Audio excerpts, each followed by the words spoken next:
আল্লাহর নবীর সাহাবী হযরতে ওমর রাদিয়াল্লাহু তাআলা আনহু ইসলাম ধর্ম গ্রহণ করার আগে সবথেকে ইসলামের শত্রু ছিলেন ওমর।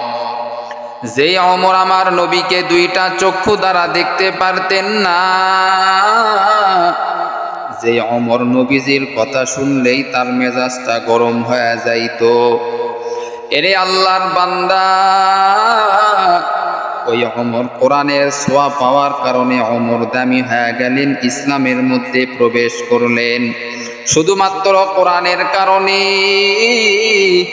আল্লাহ তাআলা ওমরের অন্তরের মধ্যে হেদায়েত ঢুকায়া দিলেন। ওমরের অন্তরের মধ্যে হেদায়েতের নূর আল্লাহ তাআলা ঢুকায়া দিলেন। যে ওমর রাদিয়াল্লাহু তাআলা আনহু ইসলামের সবথেকে বড় শত্রু ছিলেন, ইসলাম ধর্ম গ্রহণ করার পরে সেই ওমর সব থেকে ইসলামের বড় বন্ধু হয়ে গেলেন।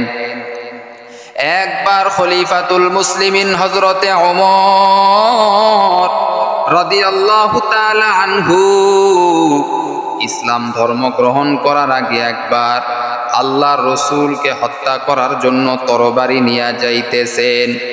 হযরতে ওমর রাদিয়াল্লাহু তাআলা আনহুর মাথা গরম, কারণ আল্লাহ রাসূলের ইসলামের দাওয়াত দেওয়া সে সহ্য করতে পারত না। তরবারি নিয়া যখন খলিফাতুল মুসলিমিন হযরতে ওমর রাস্তা দিয়া যাইতেছেন রাসূলের বাড়ির দিকে, পথের মধ্যে একজন সাহাবী এসে বলে, ও ওমর ভাই, তুমি কোথায় যাইতেছো? বলে, আমি যাইতেছি মুহাম্মাদের গর্দান নেওয়ার জন্য। আজকে আমি মুহাম্মাদের গর্দান না নিয়ে বাড়ি ফিরব না। এইবারে সাহাবী বলেন, ও ওমর, তুমি যেখানেই যাও না কেন মুহাম্মাদের গর্দান তুমি পরে নিয়ে আসো, তোমার বাড়ির খবর আগে তুমি শোনো। এইবার ওমর বলে, আমার বাড়ি কি হয়েছে? ওই সাহাবী বলে, ও ওমর, তোমার বোন এবং তোমার ভগ্নিপতি কালিমা পড়ে নিয়েছে, তোমার বোন ফাতেমা কালিমা পড়ে নিয়েছে। এইবার ওমরের মেজাজটা গরম হয়ে গেল। ওমর এইবার আল্লাহ রসুলের বাড়িতে না গিয়া তরবারি নিয়ে এইবার বোনের বাড়ির দিকে রওনা হয়েছে।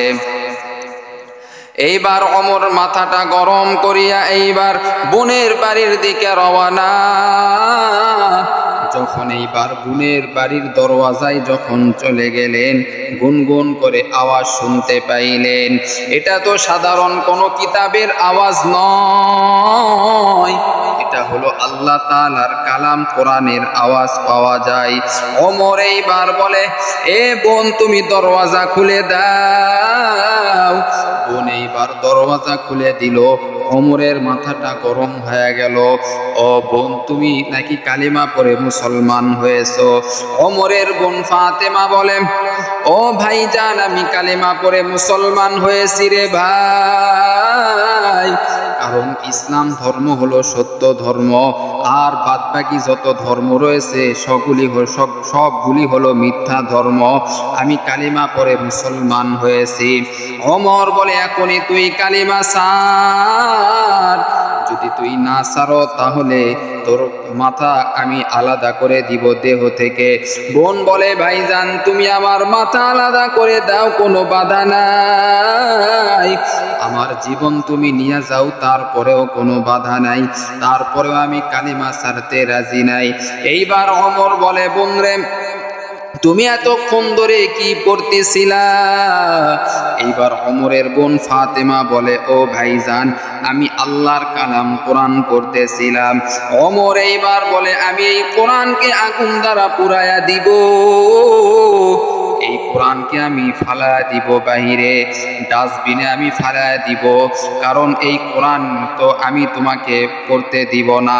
এরে আল্লাহর বান্দা যুবক, ওমর এইবার বলে, বোন, ওই কোরআন আমাকে ধরতে দাও। বোন বলে, না ভাইজান, এই কোরআন তুমি ধরতে পারবা না, কারণ তুমি হলো নাপাক। বলে, আমি যদি ওযু করে গোসল করে আসি তাহলে কি আমি কোরআন ধরতে পারবো? বলে তারপরেও তুমি কোরআন ধরতে পারবা না, আগে তুমি আমার কোরআন পড়াটা শুনে নাও, আল্লাহ রসুলের কাছে কালেমা পড়ে মুসলমান হও। এরে নবীর আশিক উম্মতের দল। এইবার ওযু করলেন, গোসল করলেন, করার পরে এইবার বোনের মুখ থেকে যখন সূরা তাহা বোন পড়তেছিল ফাতেমা, তাহা মা আনজালনা আলাইকাল কুরআনা লিতাশকা ইল্লা তাযকিরাতান লিমান ইয়াখশা তানজিলাম মিম্মান খালাকাল আরদা ওয়াস সামাওয়াতিল উলা। এরে আল্লাহর বান্দা, ওমর যখন এইবার বোনের জবান থেকে কোরআন পড়া শুনলো, ওমরের এইবার অন্তরটা নরম হয়ে গেল। ও বোনে, কোরআন আমিও শিখতে চাই, এত সুন্দর কোরআন তো আমি আগে কখনো শুনি নাই। আমি তো আল্লাহ রসুলের বিরোধিতা করেছি, এতদিন আমি ওমর বিরোধিতা করেছি। ও বোন, আর আমি বিরোধিতা করব না, আমি মুসলমান হতে চাই রে বোন। এইবার ফাতেমা বলে, ওমরের বোন বলে, ভাইজান এই কোরআন অনেক সুন্দর একটি কিতাব, আল্লাহ তাআলা যত কিতাব এই জমিনের মধ্যে পাঠায়া দিয়েছেন সব থেকে দামি কিতাব হলো কোরআন। এই কোরআনের মধ্যে সব কিছু আল্লাহ বলে দিয়েছেন। জাহান্নামের কথা আছে, জান্নাতের কথা আছে, কিয়ামতের কথা রয়েছে, মা বোনদের পর্দার কথা রয়েছে, হালাল কামাই রুজি কামাই করার কথা রয়েছে। এই কোরআনে সব কিছু ভাই তুমি পায়া যাইবা। এই কোরআনের মতো একটা কিতাবও কেউ নাজিল করতে পারে নাই। এটা হলো আল্লাহর কালাম কোরআন। এই এত বড় দামি কিতাব আল্লাহ তাআলা আমাদের মাঝে দিয়েছেন। এরে আল্লাহর বান্দা যুবক, ওমর এইবার পরের দিন সকালবেলা উঠিয়া, কারণ ওমরের অন্তরের মধ্যে কোরআনের মহব্বত আর ভালোবাসা ঢুকে গেল, ওমর এইবার পরের দিন উঠিয়া আল্লাহ রসুলের দরবারে যাইতেছেন, তরবারিটা হাতে নিয়েই যাইতেছেন। এদিকে মায়ার নবী, রহমতের নবী সাহাবায়ে কেরামদেরকে তালিম করতেছেন, সাহাবায়ে কেরামদেরকে আল্লাহর কথা শুনাইতেছেন। এদিকে ওমর আসতেছেন, সাহাবায়ে কেরামরা বলতেছেন, ওই সময় সাহাবীদের সংখ্যা ছিল অনেক অল্প। সাহাবীরা বলতেছেন, ইয়া রাসূলুল্লাহ, ইয়া হাবিবাল্লাহ, ওমর আপনাকে মনে হয় মারার জন্য ওমর আসতেছে। আল্লাহ রাসূল এইবার সাহাবীদেরকে বললেন, ও সাহাবীরা, কালকের ওমর আর আজকের ওমর অনেক পার্থক্য। আগে যে ওমর ছিল এখন সেই ওমর নাই। যেই তরবারি ওমরের হাতে তোমরা দেখতে পাইতেছো, ওই তরবারি জমা দেওয়ার জন্য আসতেছে, ইসলাম ধর্ম গ্রহণ করার জন্য ওমর আসতেছে। সাহাবীরা বললেন, ইয়া রাসূলুল্লাহ, ইয়া হাবিবাল্লাহ, ও নবী আপনি কেমনে জানলেন? এইবার মায়ার নবী, রহমতের নবী বললেন, ও সাহাবায়ে কেরামরা, আল্লাহ তাআলা জিবরাইলের মাধ্যমে আমাকে জানা দিয়েছেন ওমরের অন্তরের মধ্যে কোরআনের ভালোবাসা মহব্বত ঢুকে গেছে। ওমর এইবার রাসূলের কাছে এসে বললেন, ইয়া রাসূলুল্লাহ, ইয়া হাবিবাল্লাহ, এই যে নেন আপনি আমার তরবারিটা নেন, এই তরবারি আমি আপনার কাছে জমা দিলাম, আর আমাকে আপনি কালিমা পড়ে মুসলমান বানায়া দেন। কারণ ইয়া রাসূলুল্লাহ, ইয়া হাবিবাল্লাহ, কোরআনের মধ্যে এত সুন্দর কথা রয়েছে আমি ওমর আগে জানতাম না। কোরআন যে আল্লাহ তাআলার কিতাব, এটা আমার আর বোঝার আর বাকি নাই, এটা আমি বুঝতে পেরেছি আমি ওমর। এরে আল্লাহর বান্দা যুবক, ওমর ইসলাম ধর্ম গ্রহণ করার আগে সব মুসলমানেরা গোপনে গোপনে নামাজ পড়তো, গোপনে গোপনে ইসলামের দাওয়াত দিত।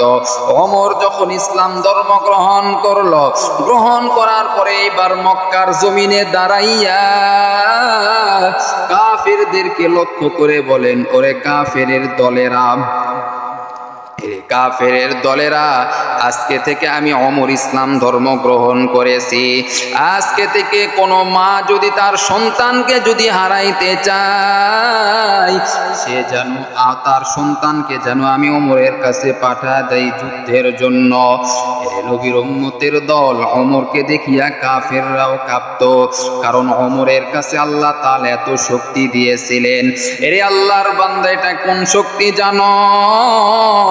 ঈমানের শক্তি। ওমরের অন্তরের মধ্যে আল্লাহ ঈমানি শক্তি দান করেছিলেন। ওরে আল্লাহর বান্দা যুবক, ওমর বলে, ইয়া রাসূলুল্লাহ, ইয়া হাবিবাল্লাহ, আর আজকে থেকে গোপনে ইসলাম প্রচার হবে না, বরং আজকে থেকে প্রকাশ্যে ইসলাম প্রচার হবে। ও নবী, আজকে থেকে আর গোপনে নামাজ হবে না।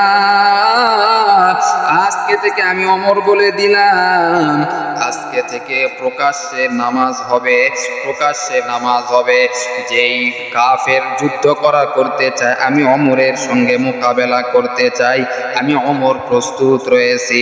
ওরে নবীর উম্মতের দল, কখন কার কপালে হেদায়েত আসবে জানা নাই।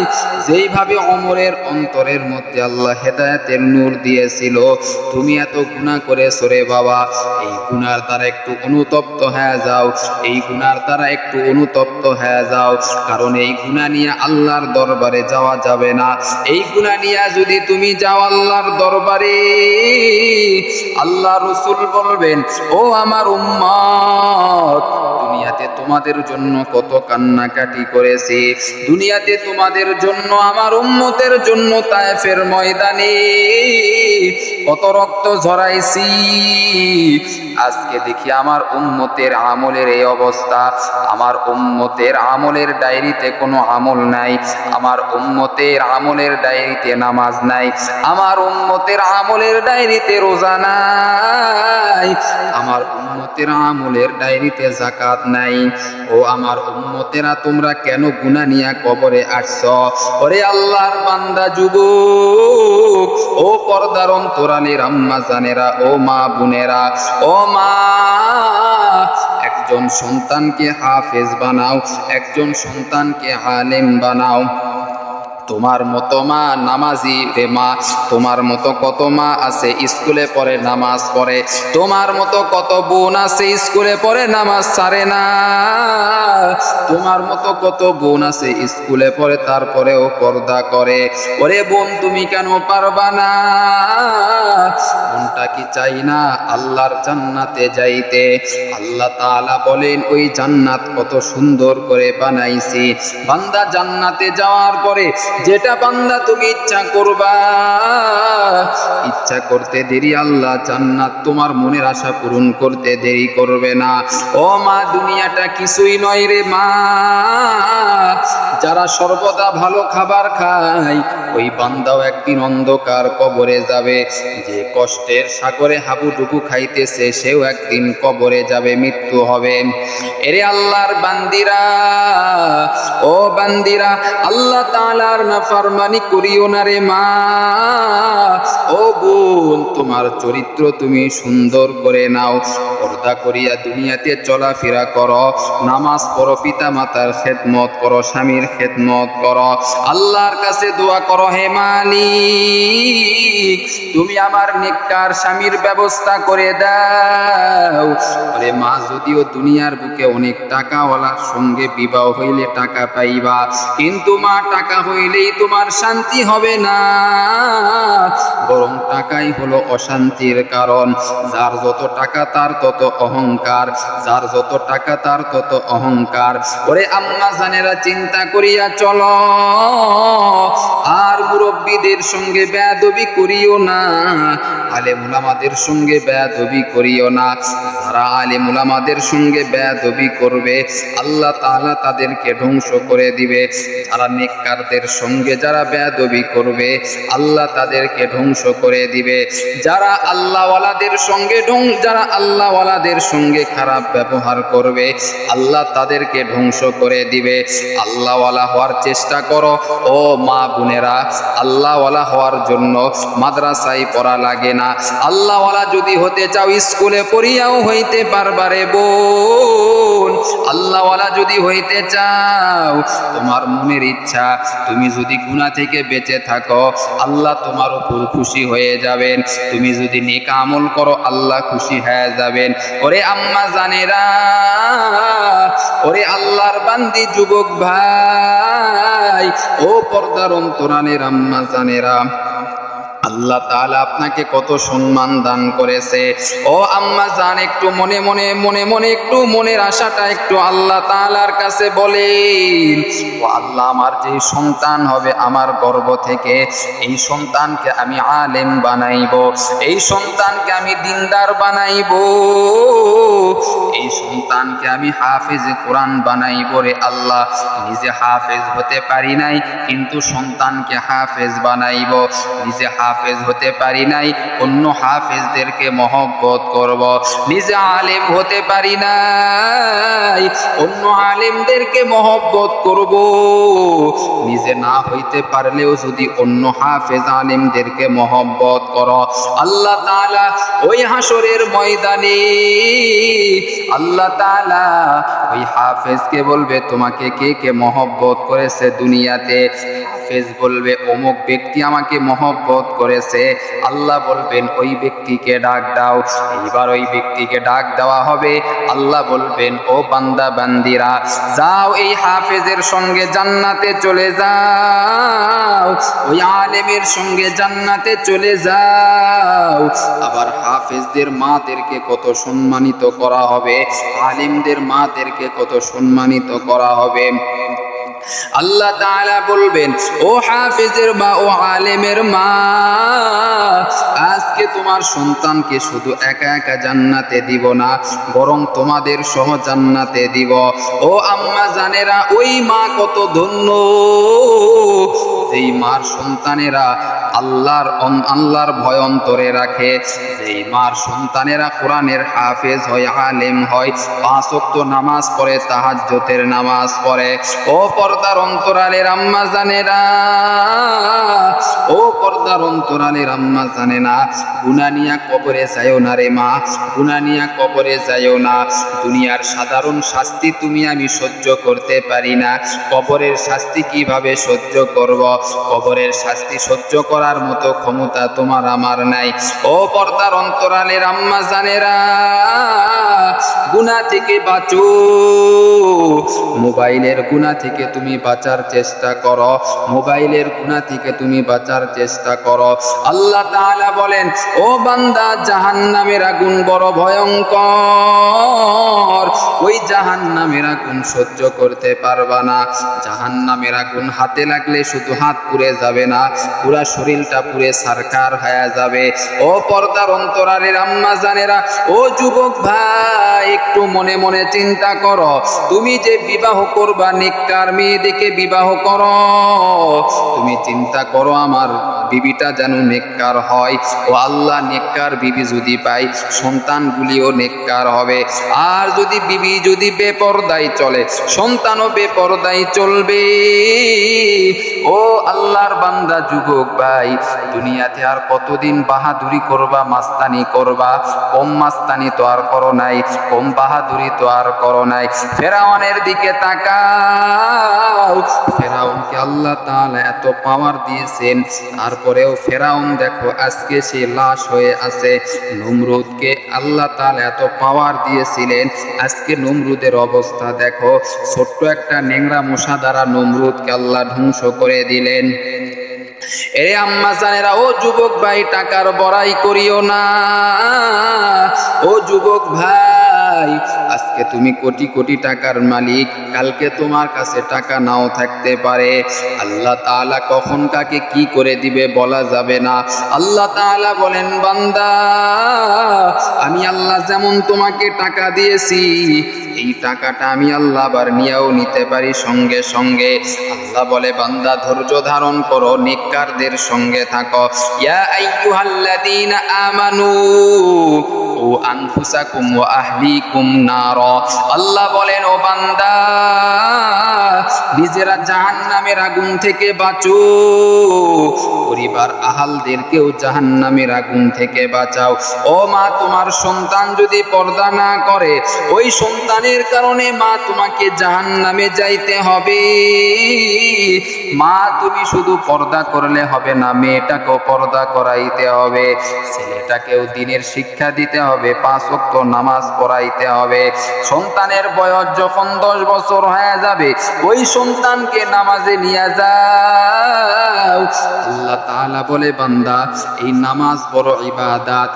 এই বান্দা, যেই বান্দা নামাজ ঠিক মতো আদায় করবে, আল্লাহ ওই বান্দাকে জান্নাতের মেহমান বানায় দিবে। যেই বান্দা নামাজ ঠিক মতো আদায় করবে, আল্লাহ ওই বান্দাকে জান্নাতের মেহমান বানায় দিবে। ও আম্মা জানেরা, তোমার মতো মা বোন রয়েছে যারা স্কুলে পড়ে পর্দা করে, তুমি কেন পারবা না? একটু নিয়ত করো মা, আল্লাহ তাআলার কাছে নিয়ত করো, আল্লাহ অনেক গুনাহ করেছি, নাফরমানি করেছি, আর গুনাহ করব না, আর গুনাহ করব না, আর বেগানা পুরুষের দিকে আয় আল্লাহ নিজের যৌবনটা, নিজের দেহটা আমি দেখাইব না। কারণ আল্লাহ তাআলা বলেন, যেই মেয়েটা নিজের যৌবন এবং নিজের সৌন্দর্য অন্য একজন পুরুষের কাছে, যার সঙ্গে দেখা দেওয়া হারাম, তার কাছে যদি প্রকাশ করে, আল্লাহ তাআলা বলেন ওই বান্দিকে জাহান্নামের আগুনে পুরাইতে থাকবে, পুরাইতে থাকবে, ওই বান্দিকে শাস্তি দিতেই থাকবে। আসেন, আল্লাহ তাআলা আমাদের সকলকে গুনাহ থেকে বাঁচার তৌফিক দান করুক। সকলেই বলেন আমিন।